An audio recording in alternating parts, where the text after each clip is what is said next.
आप देख रहे हैं प्रवासी संदेश। लाखों रुपए में उनके बिल बनते हैं, 15 लाख, 20 लाख, 25 लाख, 4-5 में। ये पैसा कौन फंडिंग कर रहा है, कैसे कर रहा है, किस लिए कर रहा है, मुझे नहीं पता एक बार। मीरा भाईंदर के पूर्व भाजपा विधायक नरेंद्र मेहता को उनके स्वामित्व वाले 7-Eleven क्लब के मामले में सुप्रीम कोर्ट ने बड़ी राहत दी है। पत्रकार धीरज परब की याचिका पर मुंबई हाई कोर्ट ने इस मामले की जांच के लिए आर्थिक अपराध शाखा को निर्देश दिया था। हाई कोर्ट के इस आदेश को मेहता ने सुप्रीम कोर्ट में चुनौती दी थी, जहां उच्चतम न्यायालय ने आर्थिक अपराध शाखा में दर्ज मामले पर रोक लगा दी। इस बारे में मीडिया को संबोधित करते हुए मेहता ने इसे अपने विरोधियों का षड्यंत्र बताया। आप सभी जानते हैं कि 2019 के विधानसभा चुनाव के समय मेरे नाम पे और सन होटल के नाम के ऊपर एक एफआईआर दर्ज की थी हाई कोर्ट के आदेश के अनुसार। और उसके अंदर जो पिटिशनर थे वो धीरज परब जो पत्रकार थे, वो व्यक्तिगत द्वेष के कारण उन्होंने हम पे एक कोर्ट में याचिका दाखिल की और कोर्ट का ऑर्डर हुआ एफआईआर दाखिल करने का। और उस एफआईआर के अंदर जो है एनवायरमेंट एक्ट और म्यूनसिपल ऑफिसर ने अपने पद का दुरुपयोग किया, इस तरह का वो एफआईआर किया, जिसके अंदर म्यूनसिपल ऑफिसर को भी पार्टी एफआईआर के अंदर आरोपी बनाया गया, मुझे भी बनाया गया और कंपनी को भी बनाया गया। और हमने उसके अंदर कुछ गलत किया नहीं था, इसलिए हमने उस चीज़ को छेड़ा नहीं, बोला ठीक है एफआईआर हुआ तो कोई बात नहीं, हम जाके अपना स्टेटमेंट देंगे। तो एफआईआर अगर हुई है तो अगर सही है तो 169 भी हो सकता है और फाइनल भी हो सकता है एफआईआर। लेकिन हाल ही में आपने देखा होगा न्यूज़ के माध्यम से 2 महीने पहले ये केस जो है अचानक यूडब्ल्यू को ट्रांसफ़र हो गया। अब यूडब्ल्यू जनरल है, इकोनॉमिक ऑफेंस विंग के लिए यूज़ होता है कि जहाँ पैसे का गड़बड़ हुआ है, लेन देन में घोटाला हुआ है, कुछ गड़बड़ हुआ है, वहाँ यहाँ कौन सा ऑफेंस हुआ है, ऐसा कुछ पैसे का ऑफेंस हुआ है। वो विषय था म्यूनसिपल परमिशन का और एनवायरनमेंट का। तो जब वहाँ के गया तो हमें लगा कि कुछ गलत होने जा रहा है, तो फिर हमें नाइलाज सुप्रीम कोर्ट में जाना पड़ा।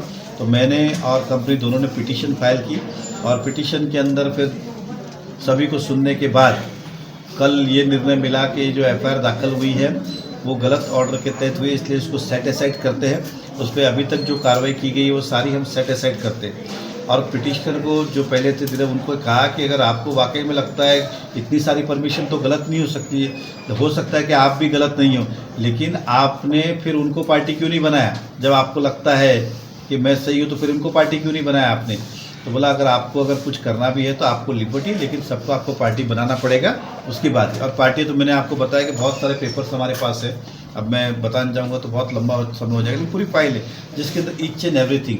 परमिशन किसने दी? Maharashtra tourism development, collector, police department के traffic and law department, example बोलता हूँ, Mira Bhayandar municipal commissioner, urban development UD, और भी 1-2 परमिशन उसको लगती है, सबको मिला हुआ है।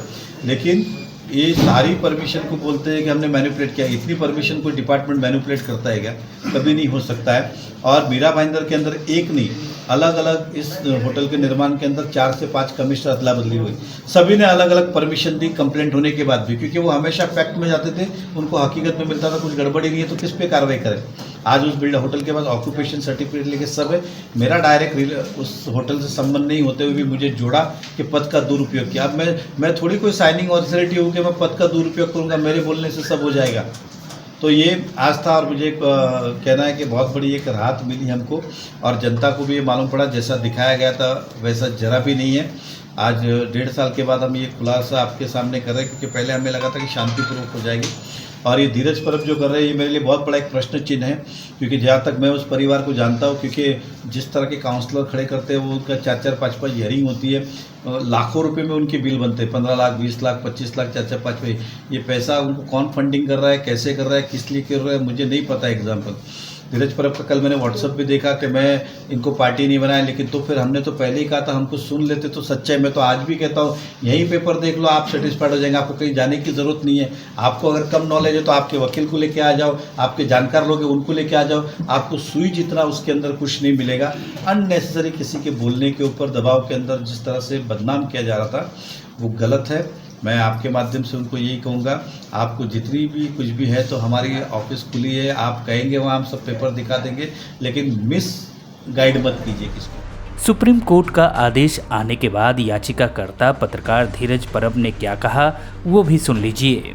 वो मैंग्रोव्स का मामला खारिज हो गया है, क्या हो गया है, मैं आपको मुझे ऑर्डर आने की कॉपी जो है उसकी राह देख रहा हूँ, पर मुझे जो जानकारी ये दी गई है कि वो खारिज वगैरह ऐसा कुछ किया नहीं है। उन्होंने ये कहा है कि भाई उनको जब हाईकोर्ट ने 2019 में जब ऑर्डर दिया था एफआईआर दर्ज करने का, तो उस टाइम वो पार्टी नहीं थे और उनको सुना नहीं गया था, तो वो हिसाब से उन्होंने बोला है कि भाई हाईकोर्ट में जब वापस जाके आप जो है वो सुनवाई करो और उसके ऊपर फ्रेश ऑर्डर दो। इस तरह का जो हमारे वकील ने जो बताया उस तरह की जो जानकारी है, तो उसमें किसी भी तरह की उनको कोई क्लीन चीट या ऐसा कोई दिया नहीं गया है। हाँ, तो ये कहावत है तो इसमें आपको मालूम रहेगा कि लास्ट टाइम भी जब 2019 में सितंबर 2019 में भी जब ऑर्डर हुआ था हाईकोर्ट ने एफआईआर दर्ज करने का, उस टाइम भी उन्होंने इसी तरह के मेहता जी ने आरोप किए थे और उस टाइम भी मैंने यही जवाब दिया था कि मेहता जी के ऊपर जो है बहुत से गुने दाखिल है अलग अलग तरीके से। उस टाइम उन्होंने एफिडेविट में अभी कुछ दिया 21 कुछ ऐसे कुछ है, 20-21 गुने, बाद में एक बलात्कार का उनके ऊपर एक गुना हुआ है और भी कुछ ज़मीन के मामले का गुना हुआ है और उनकी लोकायुक्त से उनकी ओपन एंटी करप्शन की इंक्वायरी चल रही है भ्रष्टाचार के पैसों के मामले में। तो मैंने यही बोला था कि भाई इन लोग को ज़्यादा से ज़्यादा वकील जो है वो सामने वाला वकील भी देखता है ना कि भाई आदमी कैसा है, तो अभी इनके जैसा आदमी और इतना पैसा इतना बनाया है इतना झटपट जल्दी से, तो सामने वाला वकील देख के उनको फीस बोलता रहेगा। पर इस देश में आज भी ऐसा है कि बहुत से वकील जो है अच्छे जो आदमी देख के कम पैसा लेते हैं, या तो कई जन तो है फ्री में भी केस लड़ते हैं। लाखों रुपए में उनके बिल बनते हैं, 15 लाख 20 लाख 25 लाख 4-5 में। ये पैसा कौन फंडिंग कर रहा है, कैसे कर रहा है, किस लिए कर रहा है, मुझे नहीं पता एकदम। ब्यूरो रिपोर्ट, प्रवासी संदेश। प्रवासी संदेश को लाइक करें, शेयर करें, कमेंट करें, सब्सक्राइब करें और बेल आइकन जरूर दबाएं।